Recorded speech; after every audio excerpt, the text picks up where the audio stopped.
Hello, good evening. আবার একটা নতুন ব্লগ নিয়ে চলে আসলাম। সামনে দেখতে পাচ্ছ এই দিদিভাই, ইনি না একা একা এই পুরো জমিটা করে। জমিটা দেখলে কত কিছু লাগিয়েছে। ছাদে অনেকটা সময় কাটালাম। তারপর আমার আগেই তানভীর নিচে নেমে গেছিলো, আমি আরও কিছুটা সময় ছাদে ছিলাম।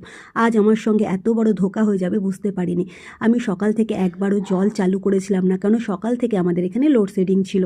তো দেখো, যখন থালা বাসন ধুতে গেলাম দুপুরে, মেয়ে খাওয়ার পর আমরা যখন বাসন ধুয়েছি তখনও জলটা ছিল। তারপরে বড় মেয়ে আসার পর যখন খাবার দিলাম তখন ধুতে গিয়ে দেখছি আর কোনো ট্যাবেই জল পড়ছে না। তার জন্য আর কি বলবো, কিছুই করার নেই, যতক্ষণ লাইট না আসছে ওয়েট করতে হবে। আর এখানে আজ আমাদের মার্কেট ছিল, মার্কেট ডে।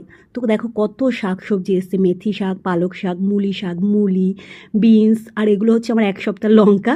আর এখানে লাউ, পেঁপে। আমি যেহেতু ননভেজ কিছু খাই না, তো আমার ভেজিটেবলটাই সব থেকে বেশি আসে। হরা শাক সবজি খেতে আমার খুব ভাল লাগে, সাথে আমার মেয়েরাও খায়। আর আমার হাজব্যান্ডও সেভাবে ননভেজ খেতে পছন্দ করে না। আমাদের রোজ ডিমটা হয়, কেননা দুই মেয়ে আর যে দুজন আমাদের বাড়ি আরও তিনজন স্টাফ থাকে তাদের জন্য রোজ ডিম অমলেট কিংবা এগ বয়েল করে দেওয়া হয়। তারপরে মেয়েকে পড়তে বসলাম, আমার হট করে মনে পড়লো যে স্কুল থেকে কোনো একটা পেপার দিয়েছে যেটা মাম্মাকে দেখাতে হবে, তাই ওটা দেখাচ্ছে। এখানে ভিডিওটা শেষ করলাম।